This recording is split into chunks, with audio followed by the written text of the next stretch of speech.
Shalom jemaat Tuhan yang terkasih dalam Tuhan. Sebelum kita memulai ibadah kita pada hari ini, mari kita tenangkan hati kita. Kita mau mengambil waktu sejenak saat teduh. Saat teduh dimulai.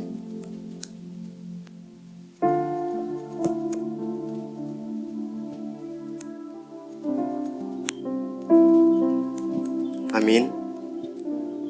Seberapapun kita yang hadir di tempat ini, kita percaya bahwa firman Tuhan berkata, jika orang berkumpul atas nama Tuhan, maka Tuhan akan hadir. Mari kita siapkan hati kita mau datang kepada Tuhan, kita mau memuji, kita menyembah Dia. Mari kita angkat pujian ini, katakan, tinggikan dirimu.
Mengatasi langit.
kebesaran-Mu Tuhan mengatasi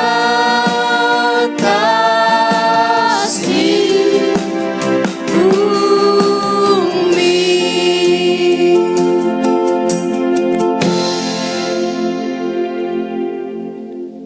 Pertolongan kita datang di dalam nama Tuhan yang menjadikan langit dan bumi serta sekalian isinya. Ia yang memeliharakan kesetiaannya dan tidak pernah meninggalkan kita perbuatan tangannya. Oleh karena itu, turunlah atas saudara-saudara semuanya, kasih karunia dari Allah Bapa, damai sejahtera dari Yesus Kristus di dalam Roh Kudus.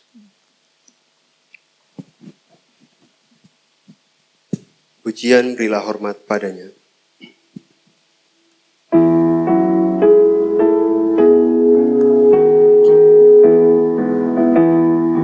Berilah hormat padanya, pada Allah Maha Tinggi. Berilah hormat padanya, Allah Maha Tinggi. Dan pujilah tak berhenti, puji rahmat dan kasih-Nya. Puji Allah Maha Tinggi, Bapa, Anak, dan Roh Kudus. Berilah hormat padanya, pada Allah Maha Tinggi, Maha mulia, Maha mulia. Berilah hormat padanya, Maha mulia, Maha mulia. Berilah hormat padanya. Mari kita satu dalam doa, kita berdoa. Segala puji syukur kami naikkan kepadamu ya Tuhan. Terima kasih buat anugerah-Mu Tuhan, kami boleh dipersatukan tempat ini Tuhan untuk menyembah-Mu, memuji-Mu. Ya Bapa, dengan penuh sukacita Tuhan kami datang ke hadirat-Mu pada hari ini. Terima kasih untuk anugerah-Mu yang tidak pernah berkesudahan dalam hidup kami. Kami mengundang Roh Kudus hadir di tempat ini, memenuhi setiap kami Tuhan. Biarlah Allah yang kami sembah, yaitu Yesus Kristus, dengan perantaraan Roh Kudus menyertai setiap hidup kami Bapa. Tuhan, saat ini Tuhan kami berdoa untuk setiap jemaat yang sudah hadir di tempat ini. Kiranya Engkau mempersiapkan hati dan pikiran kami, agar kami dapat memuji dan menyembah-Mu dengan segenap hati. Kami juga berdoa untuk saudara-saudara kami ya Tuhan, yang masih dalam perjalanan. Tuhan sertai, Tuhan jaga mereka Tuhan, Tuhan lindungi supaya mereka boleh tiba tempat ini dengan selamat ya Bapa. Kami juga berdoa Tuhan untuk jemaat-Mu Tuhan yang mungkin saat ini sakit Tuhan, biarlah pertolongan-Mu, kesembuhan yang daripada Tuhan nyata dalam hidup mereka ya Bapa. Terima kasih Bapa, dan saat ini Tuhan kami akan terus memuji Engkau, menyembah Engkau. Terima kasih kami berdoa dan mengucap syukur. Haleluya. Amin. Sekali lagi saya sapa untuk kita semua, Shalom. Kita percaya bahwa kita datang ke bait Tuhan yang kudus. Kita bersyukur karena kemurahannya dalam hidup kita. Mari kita angkat pujian, bersyukurlah.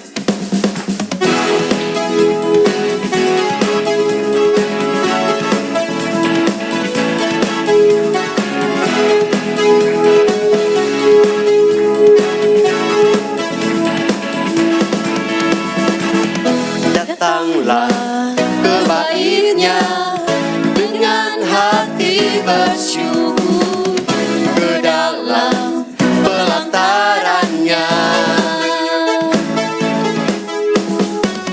Rasakan dan lihatlah betapa baiknya Tuhan bagi yang berlindung padanya.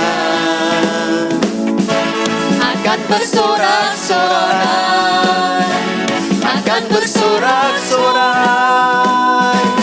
Bersyukurlah kepada Tuhan, sebab Dia baik, bahwasanya untuk selamanya kasih setianya. Bersyukurlah kepada Tuhan, sebab Dia baik, bahwasanya untuk selamanya kasih setianya.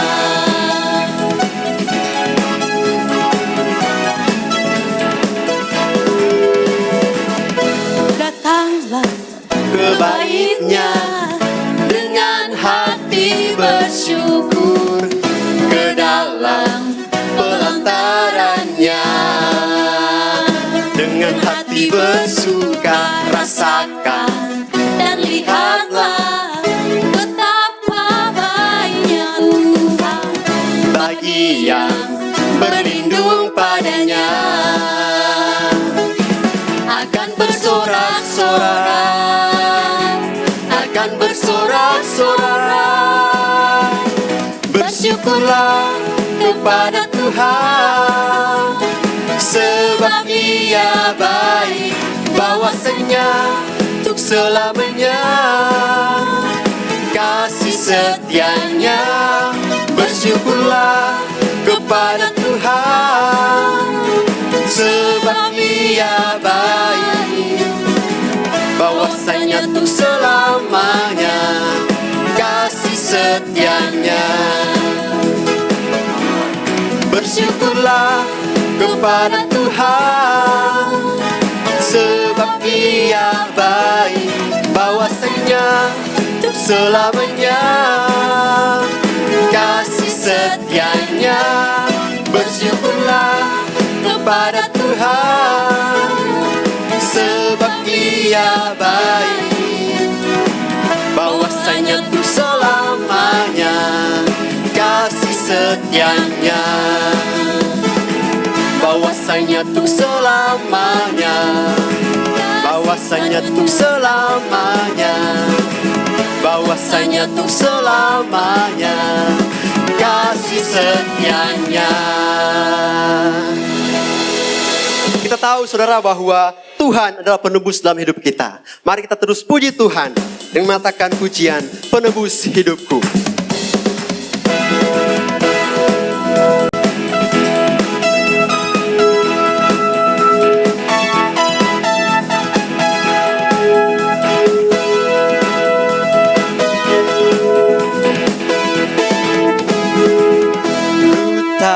Dia penolongku, darahnya hapus dosaku. Ku yakin, ku yakin.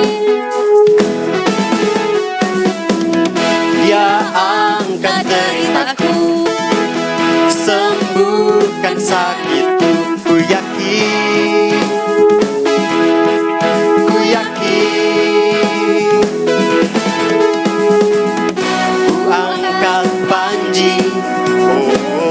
Dia telah menang atas maut, Dia penebusku. Dia hiduplah, Dia penebusku. Dia hiduplah.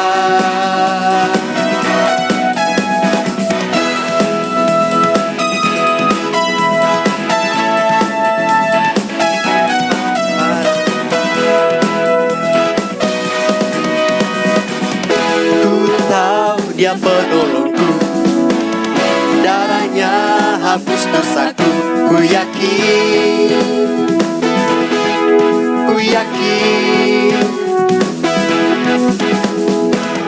Dia angkat deritaku, sembuhkan sakitku. Ku yakin, ku yakin. Angkat banji, Dia telah menang atas maut. Dia penebusku. Dia hiduplah, Dia penebusku. Dia Dia hiduplah, Dia penebusku. Dia hiduplah, Dia penebusku. Dia hiduplah. Kau bebaskanku, ku kan bangkit, ku kan menarik menyambut kerajaanmu datang. Penebusku, Dia hiduplah, Dia penebusku. Dia hiduplah, Dia penebusku. Dia hiduplah, Dia penebusku. Dia hiduplah, Dia penebusku. Dia hiduplah, Dia penebusku. Dia hiduplah. Amin. Mari dengan tetap berdiri, kita akan bersama-sama mengikrarkan iman percaya kita dengan berkata, aku percaya kepada Allah, Bapa yang Maha Kuasa, Khalik langit dan bumi, dan kepada Yesus Kristus, anaknya yang tunggal Tuhan kita, yang dikandung dari Roh Kudus, lahir dari anak darah Maria, yang menderita sengsara di bawah pemerintahan Pontius Pilatus, disalibkan, mati dan dikuburkan, turun ke dalam kerajaan maut. Pada hari yang ketiga, bangkit pula dari antara orang mati, naik ke surga, duduk di sebelah kanan Allah, Bapa yang Maha Kuasa. Yang dari sana yang akan datang untuk menghakimi orang yang hidup dan yang mati. Aku percaya kepada Roh Kudus, gereja yang kudus dan am, persekutuan orang kudus, bangkit dosa, kebangkitan tubuh, dan hidup yang kekal. Amin. Jemaat Tuhan dipersilakan duduk kembali. Mari kita siapkan hati kita akan mendengarkan firman Tuhan. Namun sebelum itu, mari kita angkat satu pujian, berkata, Kaulah segalanya.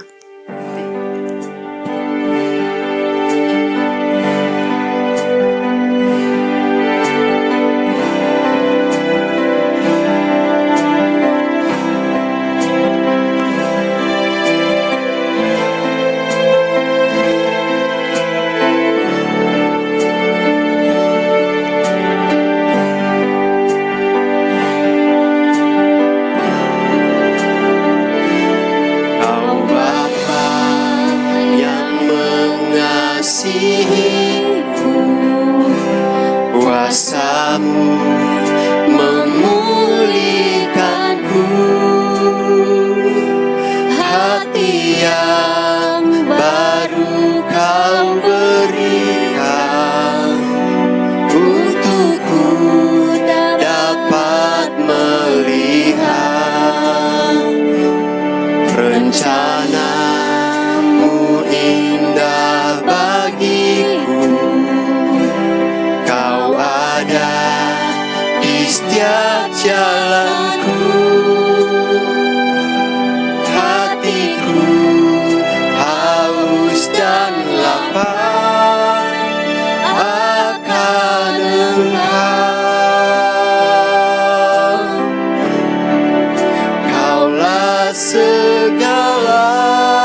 dari awal kita angkat pujian ini.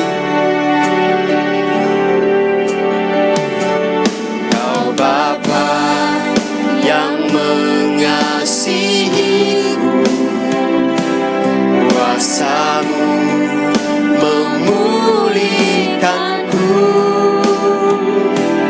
hati yang baru Kau berikan, untukku dapat melihat rencana-Mu indah bagiku. Kau ada di setiap jalanku. Hatiku haus dan lapar akan Engkau. Kaulah segalanya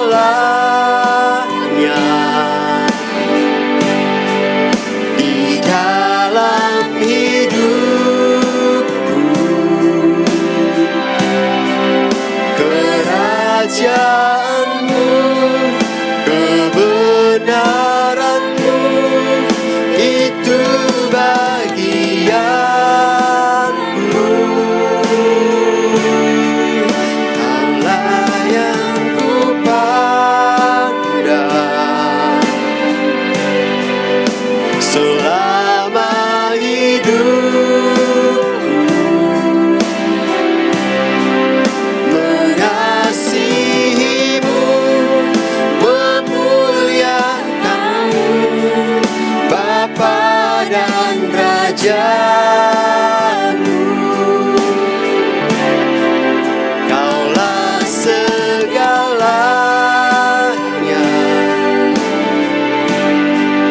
di dalam hidupku.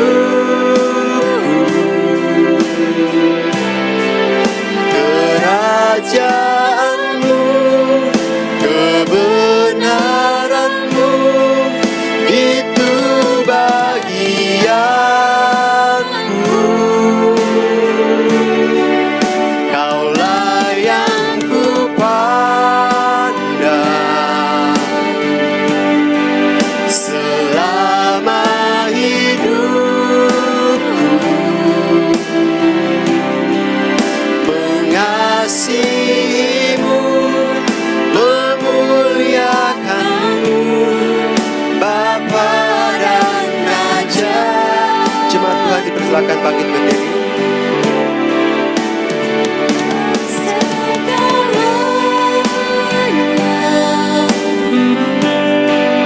Di dalam hidupku, kerajaan-Mu, kebenaran-Mu, itu bagianku. Kaulah yang kupandang selama hidupku. Mengasihi-Mu, memuliakan-Mu, Bapa dan Raja. Mengasihi-Mu, mengasihi-Mu, mengasihi-Mu, mengasihi-Mu, memuliakan-Mu, Bapa dan Raja-Ku.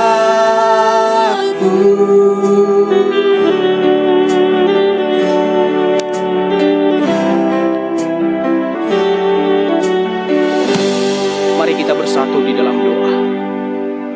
Bapa dalam surga, sungguh kami bersyukur ya Tuhan, atas kesempatan yang Tuhan telah anugerahkan bagi kami untuk kami datang beribadah kepadamu. Sungguh kami bersyukur atas hari-hari yang boleh kami jalani bersama dengan Tuhan. Sehingga keberadaan kami pagi ini ya Bapa, itu semua karena kasih-Mu. Karena kami percaya Engkau ada di setiap langkah kami. Oleh karena itulah kami terus haus dan lapar akan kebenaran firman-Mu. Terima kasih Yesus. Dan jika sebentar kami mau menenangkan hati kami mau meneduhkan pikiran kami, Tuhan tolong berkati setiap kami, agar kami dimampukan untuk mendengar suara-Mu dengan sejelas-jelasnya. Berbicaralah kepada kami ya Bapa, melalui firman-Mu yang terus mengejarkan kami, mengingatkan kami dan menegur setiap kami. Agar kami mengerti apa yang benar di hadapan-Mu dan hidup seturut apa yang Tuhan kehendaki. Hamba-Mu yang sangat terbatas ini, kiranya Tuhan yang terus menolong dan Tuhan terus yang menuntun. Biarlah setiap perkataan yang keluar dari mulut hamba-Mu seturut apa yang Tuhan kehendaki. Kiranya Injil-Mu lah yang diberitakan di tengah-tengah kami pagi ini, agar kami mengalami perjumpaan pribadi secara khusus ketika kami mendengarkan kebenaran firman-Mu. Terima kasih Yesus. Kami siap dan kami mau mendengarkan kebenaran firman-Mu. Di dalam Kristus Yesus kami berdoa dan bersyukur. Haleluya. Amin. Silakan duduk Bapak Ibu.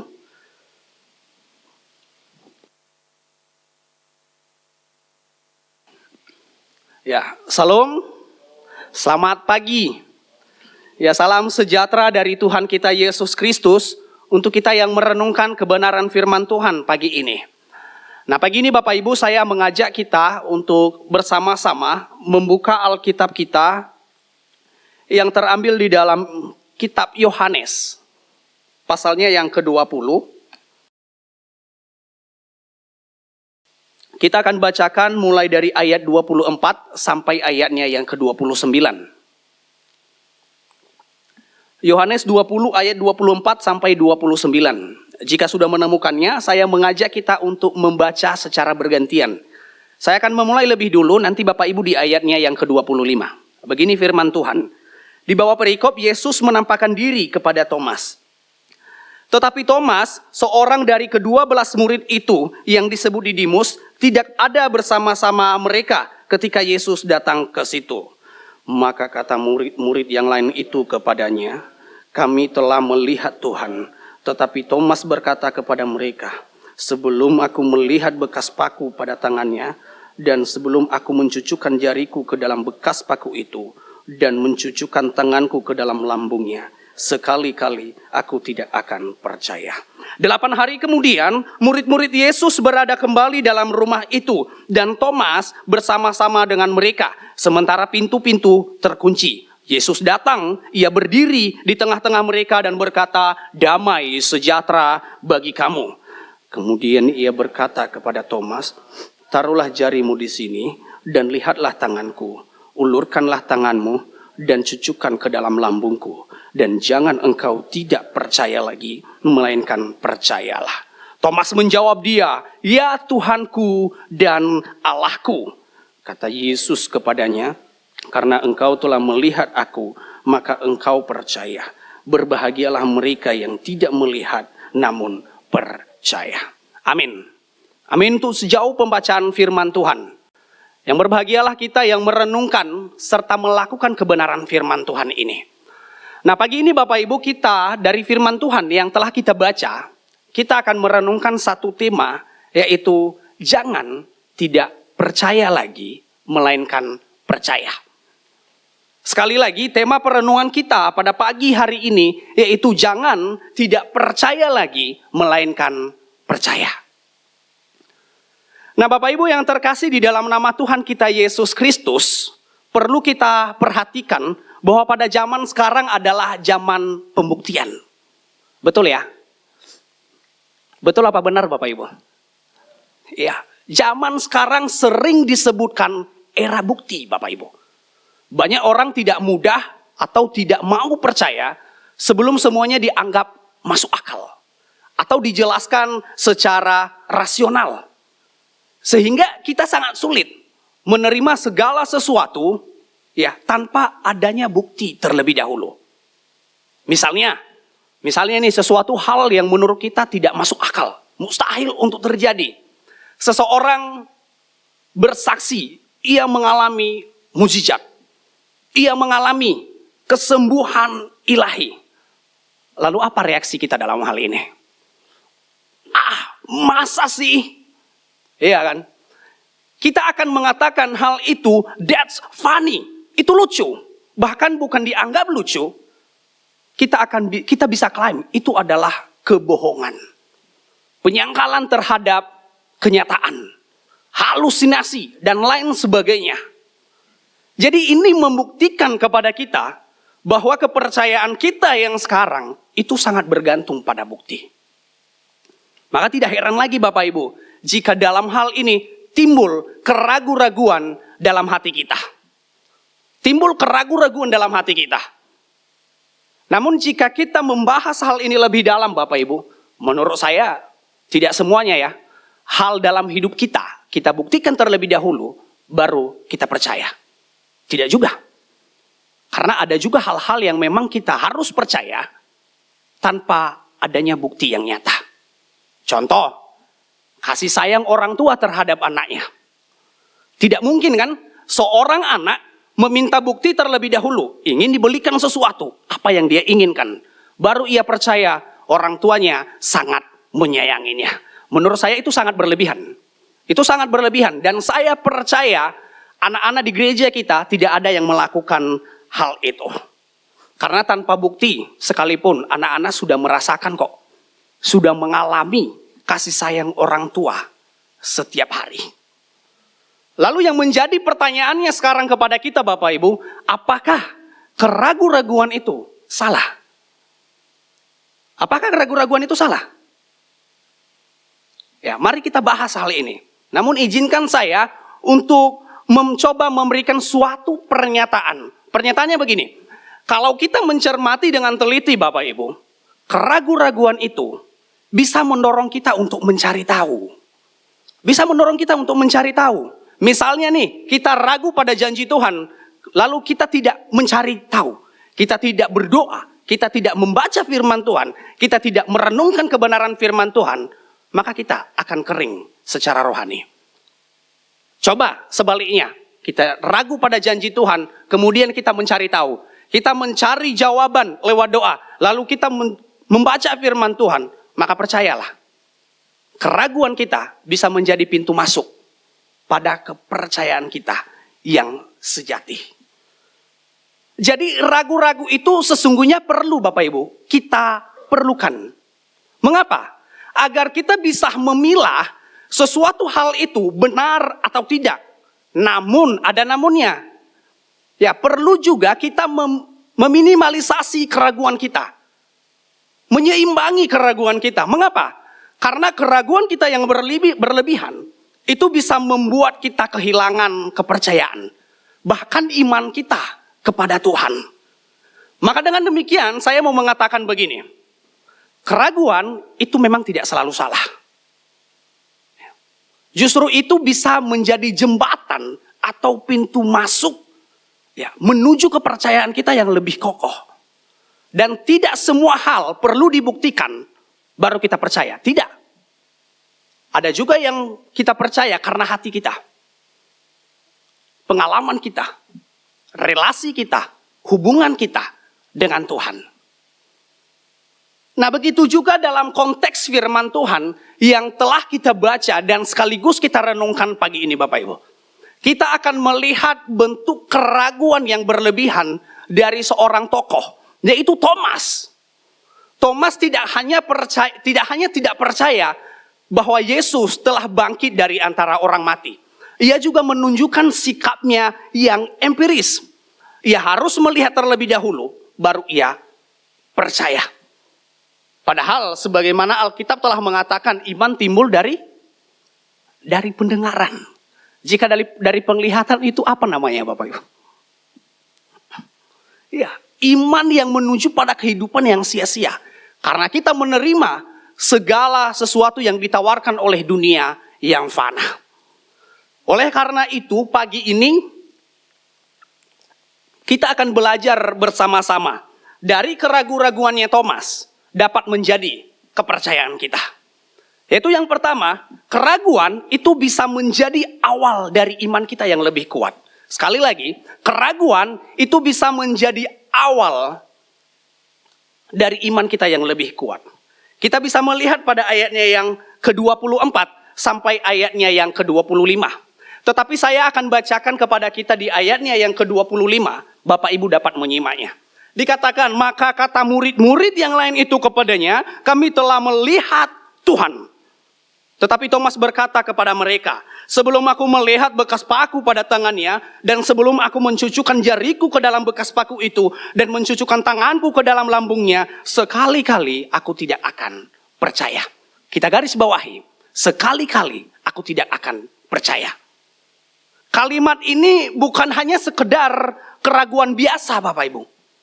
Ini sebuah penolakan yang tegas. Saya yakin kita semua yang hadir pagi ini pernah mengalami keraguan. Pernah ya? Ya pernah dong. Setiap hari kok ada banyak hal yang membuat kita bisa ragu. Begitu juga dengan Thomas pada ayat ini, Bapak Ibu. Ia tidak langsung percaya akan kebangkitan Yesus ketika murid-murid yang lain menceritakan kepadanya. Mengapa? Mengapa Thomas tidak percaya pada kebangkitan Yesus? Ada dua alasan yang dapat kita pelajari dalam hal ini. Yaitu alasan yang pertama, kita bisa melihat pada ayat sebelumnya, ayat yang ke-24. Dikatakan, tetapi Thomas, seorang dari ke-12 murid itu yang disebut Didimus, tidak ada bersama-sama mereka ketika Yesus datang ke situ. Berarti Thomas tidak menyaksikan secara langsung penampakan Yesus yang pertama. Ia hanya mendengar berita dari orang-orang lain. Itu alasan yang pertama. Kemudian alasan yang kedua, adalah Thomas itu dikenal sebagai seseorang yang memiliki sifat yang cenderung skeptis. Bapak Ibu, skeptis itu artinya kecenderungannya meragukan. Pokoknya segala sesuatu dia pandang secara negatif.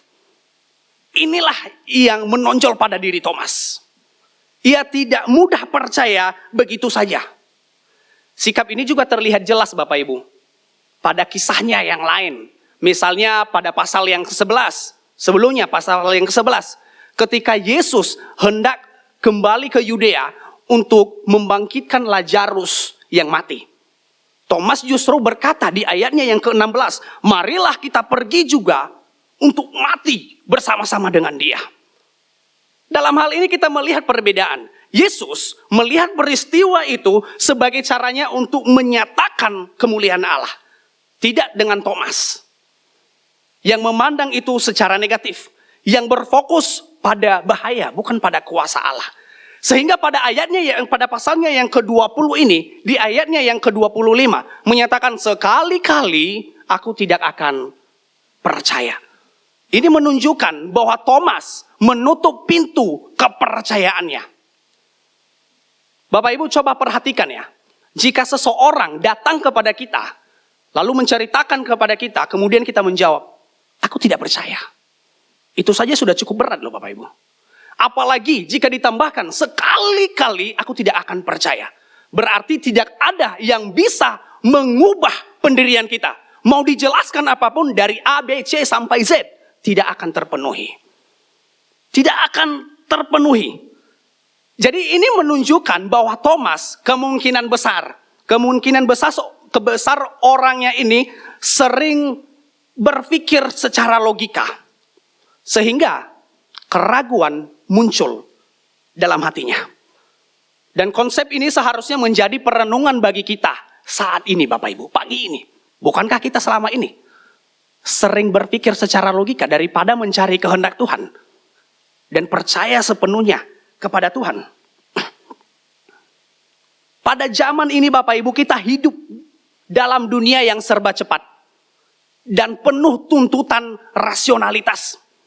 Sehingga kita lebih mengandalkan logika kita, pengalaman kita dalam mengambil sebuah keputusan.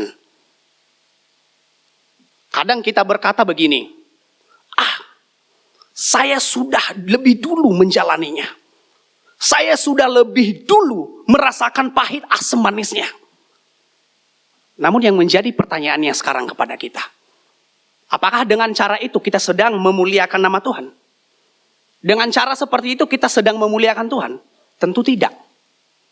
Jika kita mencari kehendak Tuhan Bapak Ibu, itu berasal dari hati kita. Bukan dari pengalaman dan logika kita. Lalu apakah itu salah? Menggunakan logika dan pengalaman kita. tidak juga salah. Karena memang Tuhan memberikan kita akal budi. Tetapi jika kita lebih terlalu mengandalkannya, maka satu-satunya dasar nilai dalam hidup kita, yaitu iman kita, itu bisa tergeser. Dan keraguan muncul dalam hati kita. Dan inilah yang sering membuat hati kita menjadi pahit sebenarnya Bapak Ibu. Karena kita mencoba berusaha memahami kehendak Tuhan dengan logika kita yang terbatas. Kita ingin Tuhan bekerja sesuai kehendak kita. Satu hal yang perlu kita ketahui. Di dalam Yesaya pasalnya yang ke-55, ayatnya yang ke-8, Tuhan menegaskan kepada kita, rancanganku bukan rancanganmu. Jalanmu bukanlah jalanku. Demikian firman Tuhan. Jadi yang menjadi refleksi kepada kita pagi ini Bapak Ibu, apakah selama ini kita lebih sering menggunakan logika kita daripada percaya kepada Tuhan?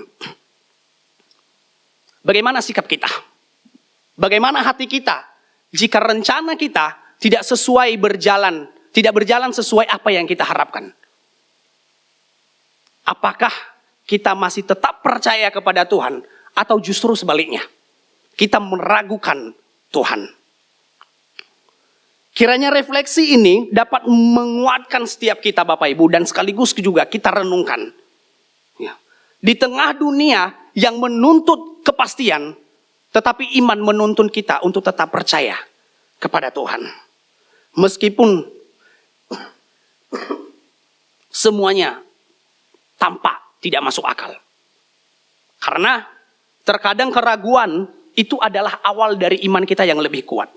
Sebab melalui keraguan kita akan belajar bersandar penuh kepada Tuhan. Kemudian yang kedua, hal yang dapat kita pelajari dari keraguan Thomas, yaitu kita jangan menunggu bukti terlebih dahulu baru kita percaya. Kita jangan menunggu bukti baru kita percaya, tetapi percayalah, maka kita akan melihat kuasa Tuhan bekerja dalam hidup kita. Kita bisa melihat pada ayatnya yang ke-26 sampai ayatnya yang ke-28. Tetapi saya bacakan kepada kita di ayatnya yang ke-27 saja. Dikatakan, kemudian ia berkata kepada Thomas, taruhlah jarimu di sini dan lihatlah tanganku. Ulurkanlah tanganmu dan cucukkan ke dalam lambungku. Dan jangan engkau tidak percaya lagi, melainkan percayalah. Bapak Ibu yang terkasih, pada ayat ini kita akan melihat sebuah pernyataan kasih karunia Tuhan yang luar biasa. Kasih karunia Tuhan yang merangkul, ya, yang menjangkau para iman yang sedang bergumul dengan imannya. Mengapa? Karena sejak kematian Yesus, iman para pengikut dan para murid mulai goyah. Mereka diliputi ketakutan, kekhawatiran, kebimbangan. Sebab mereka belum memahami Bapak Ibu, bahwa kematian Yesus bagian dari rencana yang jauh lebih besar, yaitu rencana keselamatan. Sehingga pada kebangkitannya, banyak dari mereka yang tidak menyadarinya, bahkan meragukannya. Salah satunya Thomas, yang dengan tegas menegaskan, saya tidak akan percaya sebelum melihat dan menyentuh bekas luka pada tubuh Yesus. Oleh karena keraguan inilah, Yesus menampakkan diri secara khusus kepada Thomas. Dan Yesus tidak hanya sekedar memenuhi rasa ingin Thomas di ayatnya yang ke-25. Tidak hanya sekedar itu.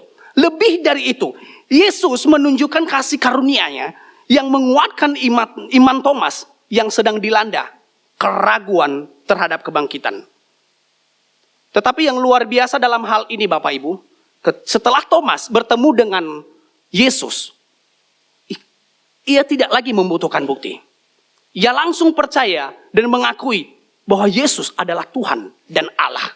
Kita bisa melihat pada ayatnya yang ke-28. Inilah yang menarik dari Tuhan kita. Tuhan Yesus tahu keraguan Thomas, sehingga ia memenuhi kebutuhan Thomas. Di ayatnya yang ke-26 dikatakan, damai sejahtera bagi kamu. Inilah kebutuhan Thomas yang sesungguhnya. Dan tidak hanya itu, Yesus juga merespon tuntutan Thomas. ingin mencucukkan atau menyentuh bekas luka pada Yesus. Demikian juga dengan kita pagi ini Bapak Ibu. Tuhan tahu kok setiap keraguan kita. Meskipun hati kita sering berkata, apakah Tuhan peduli dengan saya? Bahkan kita mencoba menjauh dari Tuhan. Tuhan tidak pernah menyerah. Tuhan terus mengejar kita. Dan melakukan segala cara untuk membawa kita kembali kepadanya. Dan hal ini memberikan kita pelajaran penting pagi ini Bapak Ibu. Bahwa kasih Tuhan adalah sebuah realita yang telah dinyatakan secara nyata kepada kita melalui karya penebusannya di kayu salib. Ini bukan karena respon kebaikan kita. Tetapi karena inisiatif sepenuhnya dari Allah. Yesus mati bukan hanya untuk menyelamatkan kita Bapak Ibu. Tetapi untuk menyatakan kemuliaan namanya melalui pemulihan kita. Kebangkitan Yesus dari kematian bukan hanya membuktikan bahwa kematian sudah dikalahkan. Bukan hanya itu. Tetapi juga menyatakan bahwa dia adalah Allah yang hidup. Ini puncak dari karya keselamatan. Di mana kematian dan kebangkitannya bertujuan untuk membawa kita kepada pengenalan akan Tuhan. Karena tujuan final dari karya keselamatan bukan hanya agar kita diselamatkan. Tetapi agar kita yang telah diselamatkan memuliakan Allah, menikmati Allah, dan menyatakan kemuliaannya dalam hidup kita sehari-hari. Satu ungkapan yang saya kutip Bapak Ibu dari seorang teolog yang bernama Westminster.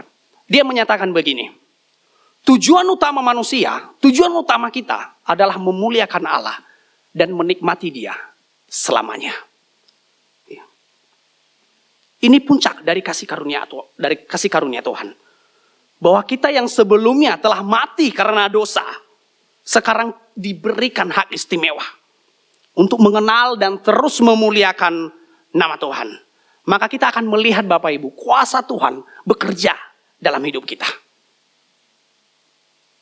Kemudian yang ketiga, hal yang dapat kita pelajari dari keraguan Thomas, yaitu iman bukan soal logika. Iman bukan soal logika Bapak Ibu. Tetapi hati dan hubungan kita dengan Tuhan. Kita bisa melihat pada ayatnya yang ke-29. Dikatakan, kata Yesus kepadanya, karena engkau telah melihat aku, maka engkau percaya. Berbahagialah mereka yang tidak melihat, namun percaya. Bapak Ibu, satu hal yang perlu kita perhatikan bahwa iman adalah kasih karunia. Iman adalah kasih karunia. Di dalam Efesus pasalnya yang kedua, ayatnya yang ke-8 sampai ayatnya yang ke-9, dengan jelas menegaskan kepada kita bahwa sebab karena kasih karunia kamu diselamatkan oleh iman. Itu bukan hasil usahamu tetapi pemberian Allah. Itu bukan hasil pekerjaanmu. Jangan ada orang yang memegahkan diri. Artinya bukan karena kita layak. Bukan karena kita berjasa melakukan kebaikan kita menerima iman. Bukan. Tetapi itu adalah anugerah yang diberikan kepada kita secara cuma-cuma. Nah, jika kita hubungkan hal ini dalam konteks firman Tuhan yang telah kita baca dan sekaligus kita renungkan pagi ini, apa maksudnya di ayat yang ke-29? Berbahagialah mereka yang tidak melihat namun percaya. Banyak orang Kristen yang salah mengartikan hal ini Bapak Ibu. Bahkan di antara kita juga ada. Mereka beranggapan bahwa untuk memperoleh iman, ada sesuatu hal yang perlu kita capai. Ada sesuatu hal yang ingin dilakukan. Padahal sesungguhnya tidak demikian. Kalau kita mencermati dengan teliti, kalimat ini pada keseluruhan konteks, kita akan melihat satu hal yang mutlak yang perlu kita perlukan untuk memperoleh iman adalah bergantung kepada Tuhan. Bergantung pada karya Roh Kudus. Lalu apa kaitannya dalam topik kita? Iman bukan soal logika. Apa kaitannya Bapak Ibu? Di awal tadi saya sudah mengatakan bahwa bahwa logika tidak salah. Karena memang Tuhan menciptakan kita dengan akal budi.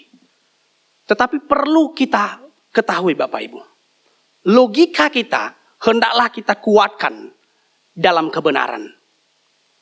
Agar apa? Agar kita bisa membedakan antara yang benar dan yang salah. Agar kita tidak mudah menerima pengajaran-pengajaran yang menyesatkan. Agar kita tidak mudah menerima perkataan-perkataan yang tidak sesuai dengan fakta. Bapak Ibu, pada zaman sekarang banyak orang yang pandai memutarbalikkan fakta. Makanya penting sekali logika kita harus kuatkan dalam kebenaran. Sehingga ini puncaknya Bapak Ibu, logika kita seharusnya tunduk pada kebenaran, bukan kebenaran tunduk pada logika kita. Ingat, logika hanya alat. Logika itu hanya alat Bapak Ibu, yang bisa membantu, bukan sumber dari kebenaran. Karena logika yang berlebihan bisa membuat kita kehilangan kepercayaan. Bisa mempengaruhi kita untuk tidak percaya lagi kepada Tuhan. Dan hanya melalui penyerahan diri, melalui karya Roh Kudus, hati dan pikiran kita dapat terbuka terhadap kebenaran. Sehingga hubungan kita dengan Tuhan semakin erat. Jikalau bukan Tuhan yang lebih dulu menyentuh hati kita Bapak Ibu, kita tidak akan meresponnya dengan iman. Kita akan terus bergumul. Kita akan terus mencari-cari bukti. Kita akan terus mempertanyakan sesuatu hal yang seharusnya kita imani. Bapak Ibu, tanpa kita sadari, banyak kok dari antara kita yang bersikap seperti Thomas ini. Bahkan lebih dari Thomas. Kita terlibat dalam komunitas Kristen. Kita terlibat dalam kegiatan rohani. Kita sering beribadah, tetapi kita kristenisasi. Belum sungguh-sungguh memahami apa itu iman yang sesungguhnya. Sehingga kita menyimpan banyak keraguan dalam hati kita. Oleh karena itu kita bersyukur firman Tuhan kembali mengingatkan kepada kita. Kita bersyukur jika kita mau seperti Thomas. Ya, yang mau berubah, mengambil keputusan untuk percaya. Tidak lagi membutuhkan bukti, tetapi berserah kepada Tuhan. Berserah kepada Roh Kudus agar membukakan hatinya untuk percaya bahwa Yesus adalah Tuhan. Demikian juga dengan kita pagi ini Bapak Ibu. Mari kita menyerahkan diri kepada Tuhan. Menyerahkan diri kepada Roh Kudus yang memimpin kita untuk kebenaran, pada kebenaran. Meskipun kita tidak melihat secara fisik, tetaplah percaya dengan segenap hati. Karena iman yang sejati bukan berdasarkan pada penglihatan. Berdasarkan pada kasih karunia Allah, karya Roh Kudus. Maka hubungan kita dengan Tuhan semakin erat. Dengan cara apa? Dengan cara apa kita membangun hubungan dengan Tuhan? Salah satu cara yang sederhana Bapak Ibu, namun sangat penting bagi kita. Coba kita luangkan waktu untuk berdoa. Kemudian kita berkata, Tuhan ampuni saya yang selalu meragukan Engkau. Selain itu, mari kita luangkan waktu untuk membaca firman Tuhan.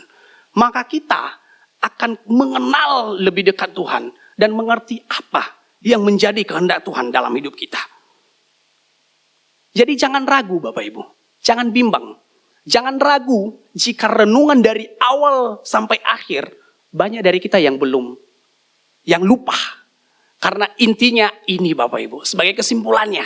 Inilah inti dari perenungan kita pagi ini. Keraguan kita itu bukanlah akhir dari iman. Melainkan awal dari iman kita yang lebih kuat. Karena melalui keraguan kita akan belajar bersandar penuh kepada Tuhan. Melalui kisah Thomas kita juga belajar bahwa kita tidak perlu menunggu bukti, tetapi tetap percaya. Maka dengan demikian kita akan melihat kuasa Tuhan bekerja dalam hidup kita. Sehingga kita bisa menikmati Tuhan. Menikmati Tuhan. Terus mengenal Dia lebih dekat. Dan memuliakan namanya dalam hidup kita sehari-hari. Ingat, iman bukan soal logika. Tetapi soal hati kita dan hubungan kita dengan Tuhan. Hanya pada penyerahan diri dan penyerahan pada Roh Kudus yang memimpin kita untuk membangun hubungan lebih baik dengan Tuhan. Melalui doa dan membaca firman Tuhan. Amin. Untuk pemberitaan firman Tuhan, kita tunduk kepala sejenak. Kita bersatu di dalam doa. Bapa dalam surga, sungguh kami bersyukur ya Tuhan. Pada pagi hari ini, kami boleh merenungkan kebenaran firman-Mu. Biarlah firman-Mu ini tidak hanya sekedar kami dengar, melainkan kami lakukan dalam hidup kami sehari-hari. Karena kami menyadari, kami sangat terbatas ya Tuhan. Oleh karena itulah kami menyerahkan hidup kami kepadamu. Agar kami dimampukan untuk tetap percaya kepadamu. Walaupun kami diliputi keraguan-raguan yang lebih besar, tetapi karyamu sungguh luar biasa. Sehingga Tuhan terus mengejar kami dan melakukan hal-hal yang luar biasa lagi agar kami dirangkul kembali untuk dekat kepadamu. Ampuni kami ya Tuhan jika selama ini seringkali kami mengandalkan pikiran kami daripada kami mencari kehendak-Mu. Ampuni kami yang selalu meragukan penyertaan Tuhan. Oleh karena itulah firman-Mu ini biarlah menjadi kekuatan untuk kami dapat menjalani hidup yang terus bersandar kepada Tuhan. Dan saat ini Tuhan kami hamba-Mu sudah selesai untuk berkata-kata. Kiranya karya Roh Kudus-Mu sendiri yang bekerja dalam lubuk hati kami agar kami menanamkan firman-Mu, suara-Mu ini dengan sejelas-jelasnya dalam hati kami. Agar kami melakukan apa yang benar di hadapan-Mu. Terima kasih Yesus. Di dalam Kristus Yesus kami berdoa dan bersyukur. Haleluya. Amin.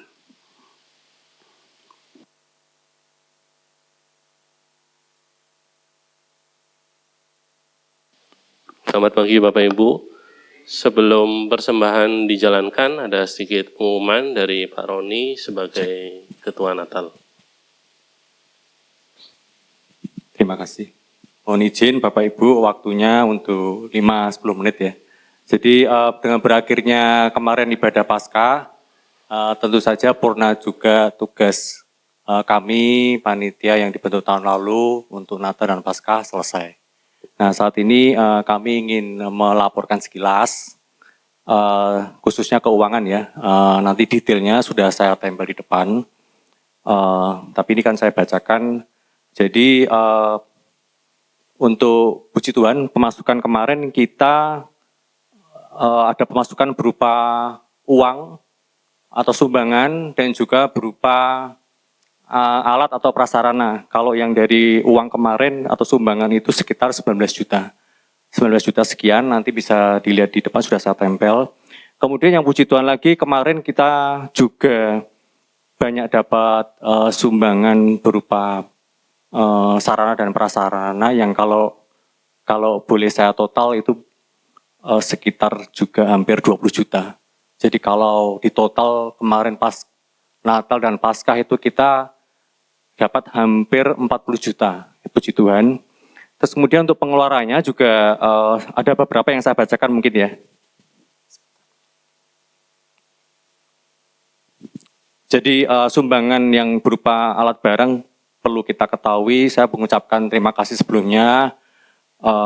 Seperti sound system, itu kemarin juga ada sumbangan dari jemaat, kemudian ada bunga, mini kalender, aneka tas anak sekolah minggu, aksesoris, kemudian penyewaan videotron, puji Tuhan juga ada yang sumbang, kemudian perbaikan listrik, yang itu juga ada aksesorisnya ya, bukan yang itu ada yang sumbang juga. Kemudian sewa kursi, kemarin juga puji Tuhan ada yang sumbang. Kemudian aksesoris juga bolpen. Dan saya lihat juga ada kemarin sumbangan berupa portable pemadam api ya kalau nggak salah ya. Nah itu di situ juga ada yang sumbang. Kemudian TV yang 4 unit ini, yang 2 puji Tuhan ada yang sumbang. Kemudian ada peralatan pendukung supaya 4 TV ini bisa digabung jadi satu, juga ada yang sumbang. Kebetulan mahal juga ya itunya, peralatannya. Kemudian kemarin juga ada yang sumbang TV juga 50 inch. Dan yang lainnya ini ada colokan listrik. Nanti detailnya bisa dilihat di depan.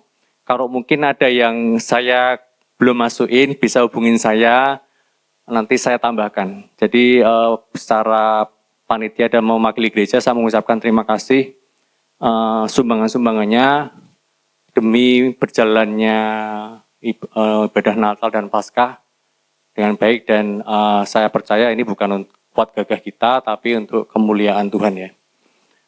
Kemudian sisa saldo itu bla bla bla bla itu nanti sekitar 681 akan nanti diserah terimakan bendahara panitia Natal dan Paskah ke bendahara majelis hari ini ya Bu Meli ya. Nah, jadi setelah hari ini selesai semua, juga perlu saya sampaikan bahwa apa yang kita seperti sound dan TV ini juga nanti sudah kita kurang lebih desain ya untuk membantu nanti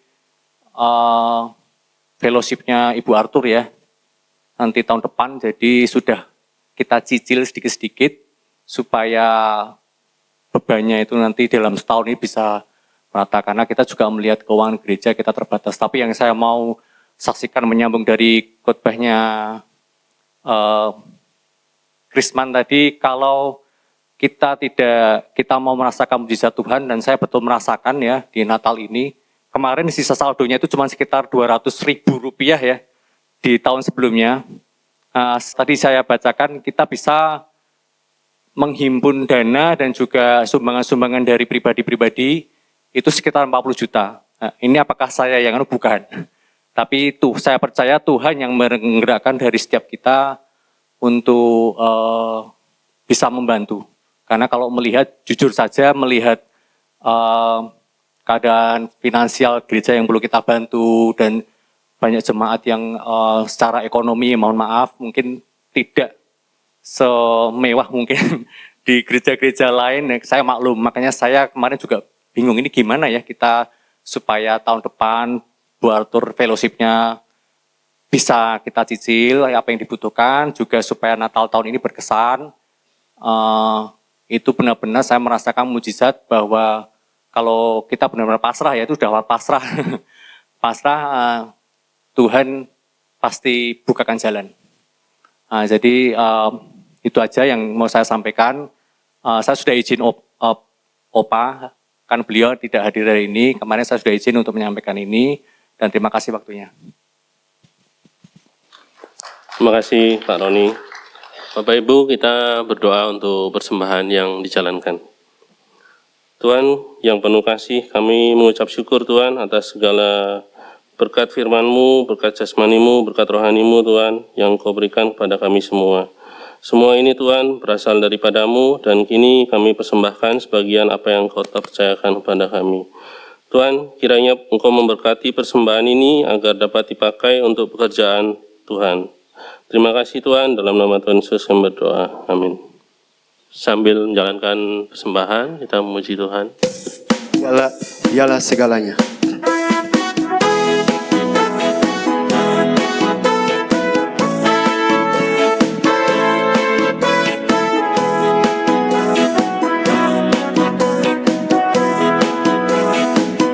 Dialah segalanya, Dia bagiku. Dialah segalanya, besar kecil.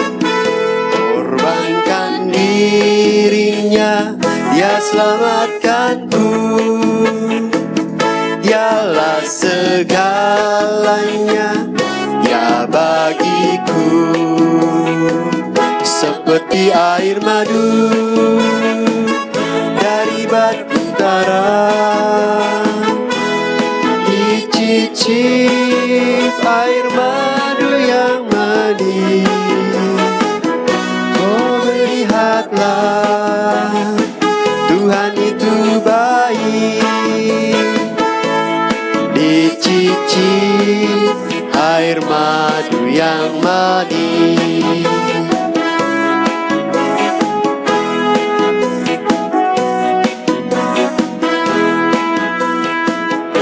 Dialah segalanya,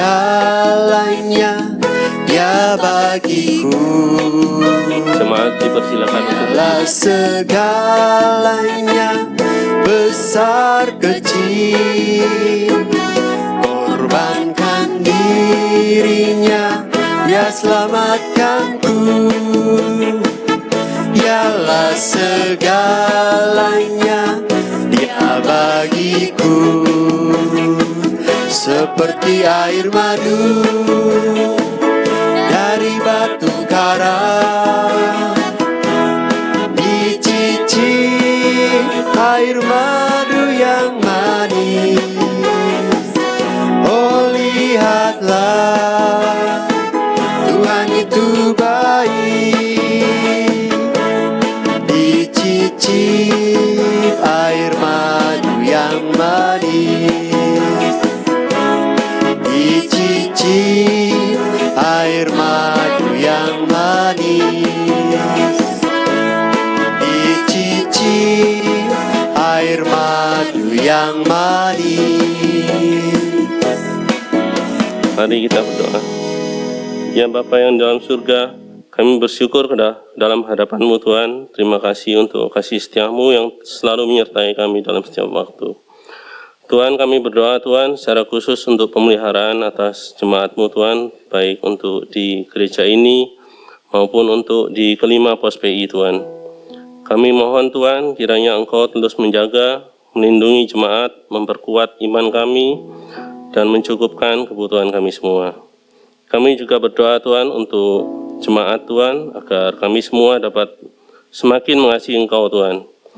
Tuhan, kami ingin hidup dekat dengan-Mu, dengan merenungkan firman-Mu, menerapkan dalam kehidupan kami, mampukan kami semua Tuhan untuk menjadi pelaku firman Tuhan, agar kami dapat menjadi kesaksian yang hidup tentang kebenaran-Mu Tuhan. Kami juga berdoa Tuhan untuk kondisi ekonomi dunia Tuhan yang saat ini situasinya tidak menentu.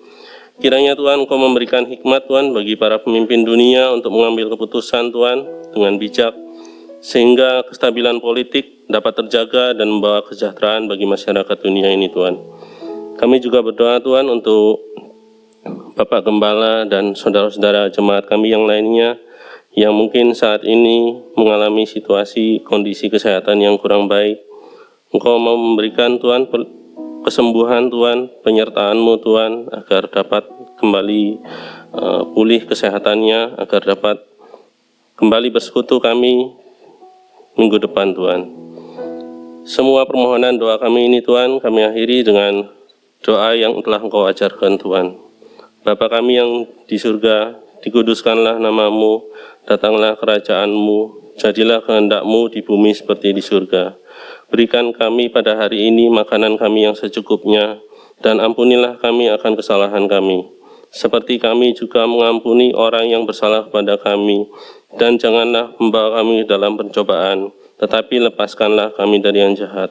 Karena Engkaulah yang mempunyai kerajaan dan kuasa dan kemuliaan sampai selama-lamanya.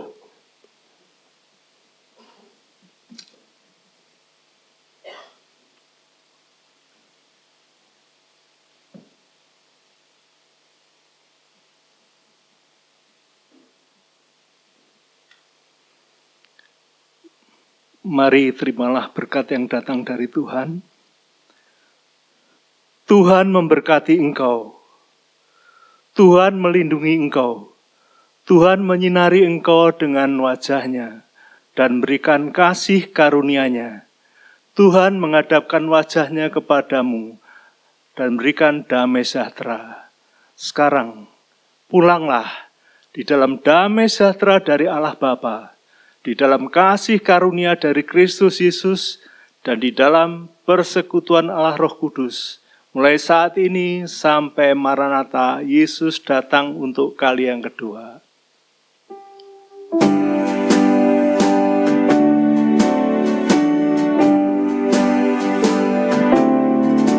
Bapa, terima kasih.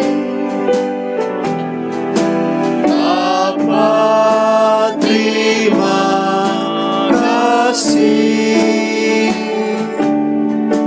Bapa di dalam surga, ku berterima kasih.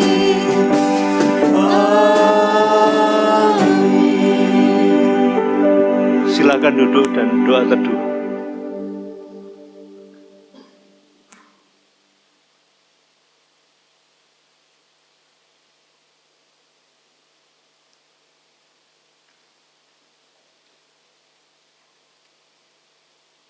Selamat siang, Tuhan memberkati.